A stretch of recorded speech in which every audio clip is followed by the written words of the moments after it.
tomorrow, ladies and gents. It is I, the Crimson Crusader, your favorite anti-MGTOW YouTuber that MGTOWs love to hate. Welcome back to another video where today I'll be discussing some new changes that are occurring on this channel, and I'm also going to be talking about some new policies that YouTube will be implementing in the future, and how that will affect both the MGTOW and anti-MGTOW communities. Let's jump right into this video. Recently, I was reading this article on Business Insider called YouTube Says It Will Update Its Harassment Policy to Curb Creator on Creator Harassment, but won't say how. So supposedly, YouTube is going to be modifying its rules in an attempt to stop harassment and hate on the platform. But YouTube has not revealed any details yet, so we are going to have to wait and see what this new policy will be. For some more context, apparently this decision seems to be spurred by an incident between Carlos Maza, a journalist from Vox News, and some popular conservative YouTuber known as Steven Crowder. This seems likely considering YouTube announced their new plan a couple of months after this thing between the conservative guy and the guy from Vox.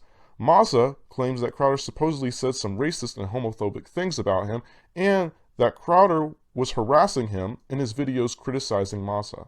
Now, what's interesting is how YouTube decided to not remove Crowder's videos, because apparently YouTube stated that he did not violate their terms of service. Furthermore, the article says that YouTube in some blog post stated, quote, "If we were to take all potentially offensive content down, we'd be losing valuable speech." And I have to applaud YouTube here for not removing Crowder's video. Even if his video was considered hateful, hate speech is free speech, and no matter how disgusting someone's ideas are, they ought to be able to express themselves freely. Now, if he was harassing that guy, that's a different story, but it just seems like Crowder was saying some stupid shit. I don't think we should be able to say whatever we want, because in some cases, speech should be limited, such as if someone starts saying they will kill someone, but in general, we need to respect people's rights. Now, although YouTube denies this incident was the reason for this change in their policy, I think it played a significant role in their decision-making, considering how YouTube's response to this drama got a lot of backlash from people in and outside the company. I think they're using this new policy to appease the people who are frustrated in order to reduce the tension within their company and to maintain a good public image of their company. All we can do at this point is speculate as to why they have this new policy, but these are just my opinions and my thoughts on what I think it is. As for this drama between Crowder and the journalist from Vox News, I can't really give you my in-depth opinion on the drama between them, but because I'm not really familiar with the whole thing.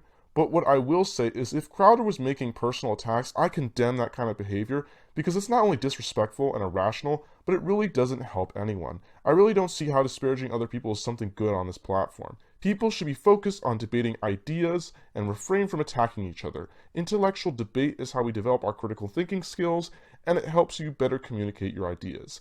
Ad hominems really won't help you, and all it will do is make you seem like a dick on this platform, which isn't an image you want to project on YouTube. So what does this all mean? It seems YouTube's goal is to reduce the amount of drama and animosity that is on YouTube. Depending on how they design these new rules, this might actually be a good thing for this platform because it will deter content creators from stirring up drama to torment people, which is a waste of time when creators can be focusing on improving their content instead of worrying about someone who's stirring up drama to constantly and personally attack them. I think this will positively impact the MGTOW and anti-MGTOW communities because it will encourage everyone to focus on attacking arguments instead of constantly insulting people. It's one thing to say an insult about someone like they're this or that, but it's another thing to constantly insult people over and over again. That is just cruel. This will hopefully start to reduce the amount of toxicity in the MGTOW community, and maybe this will allow both of our groups to have more productive discussions instead of having to deal with idiotic purge campaigns by some radical MGTOW who encourage spamming people's comment sections or encouraging hate campaigns against people. This would be great for us anti-MGTOWs because we can focus on tackling other important issues. However, the new policy can also be a very bad thing because if YouTube defines harassment as saying an insult once or twice in a video or constantly criticizing a specific YouTube channel for its content and its behavior, then we have a big problem. If that's the case, then not only will that hurt other YouTube channels, but it will ruin the platform. This is because it deters people from criticizing each other, which means the lies of some content creators cannot be addressed because people are afraid of losing their channel because of criticizing someone else. If someone is constantly saying radical and hateful things, people need to be constantly holding that person accountable to stop their loony ideas from spreading. This policy could greatly hinder the ability of anti-MGTOWers to make content because a good chunk of our content comes from criticizing other MGTOW YouTubers, and sometimes the same MGTOW YouTuber a lot because of the amount of bullshit coming from that channel. Maybe some of you MGTOW are laughing and smiling with glee that your critics will be silenced. But don't be mistaken, you too are affected. If you can't make a lot of criticisms against other YouTubers, you can have certain YouTubers constantly lying and misleading about the MGTOW community, which is going to negatively impact your movement. Also, consider that if YouTube is biased, they'll be more likely to go after you than us because your content is, let's just say, controversial. So it is in the best interest of MGTOW and anti-MGTOW to educate and defend each other's right to speak freely.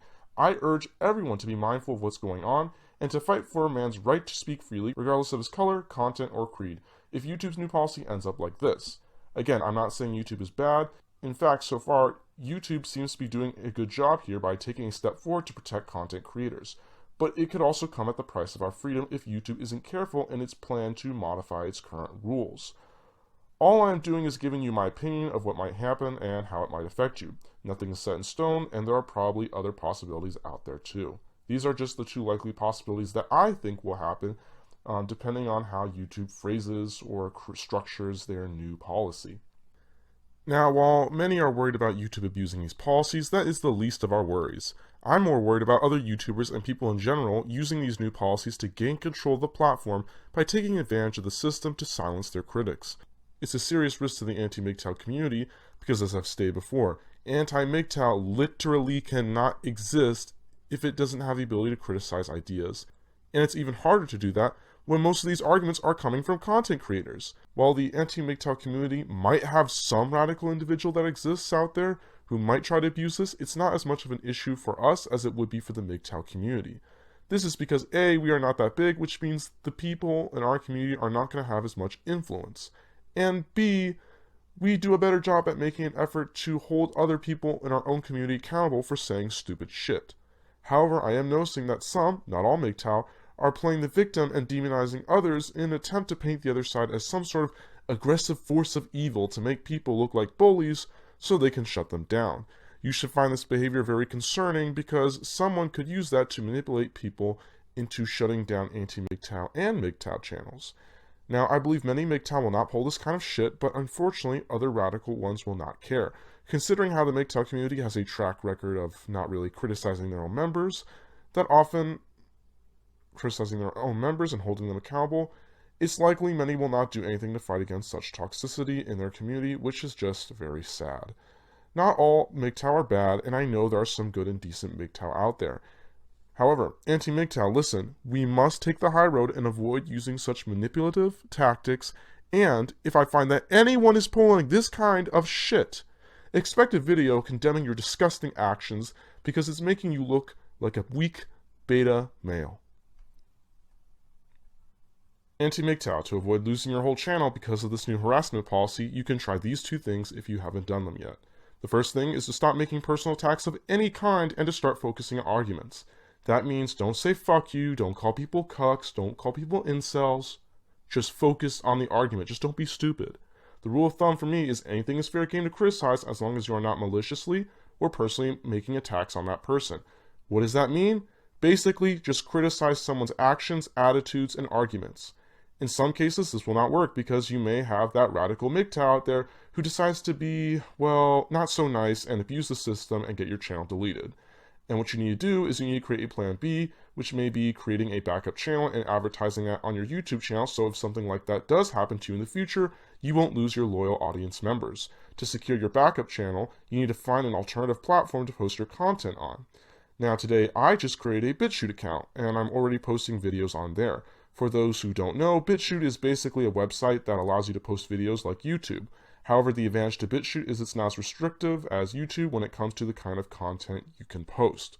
You can actually earn money on BitChute, but you're not going to make as much because, well, BitChute is just simply smaller compared to like YouTube, which is such a larger platform. Now, I know I'm oversimplifying BitChute, but talking about BitChute would just take up this whole video. So I invite you to do your own research and share that information with other people. Anyways, even if the radical MGTOWs, or as I like to call them, the MGTOW Mafia, try to take me down, I will still be rolling out weekly content. If you want to support me in the fight to protect anti-MGTOW content creators, create a BitChute account and subscribe to my channel over there. To find me, just go in the description box below and click the link, and that will take you to my BitChute channel. I recommend all anti-MGTOW YouTubers to go on BitChute and post their videos there too, because the next big battle between MGTOW and Anti-MGTOW will take place there as more radical MGTOWs move over there because they are getting kicked off YouTube. If you haven't noticed, the MGTOW exodus off YouTube is starting, which some might say is a good thing, but in reality it's really not, because them getting kicked off YouTube really just feeds this victimhood narrative. At this point, all we can do is hope for the best and prepare for the worst. I hope you found this video helpful and informative. Don't forget to hit the subscribe button to support this channel and click the notification bell so you get notified when I upload a new video.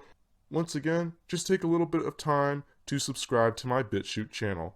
Make sure to also follow me on Twitter at Crusader for more information regarding this channel. What are your thoughts on BitChute?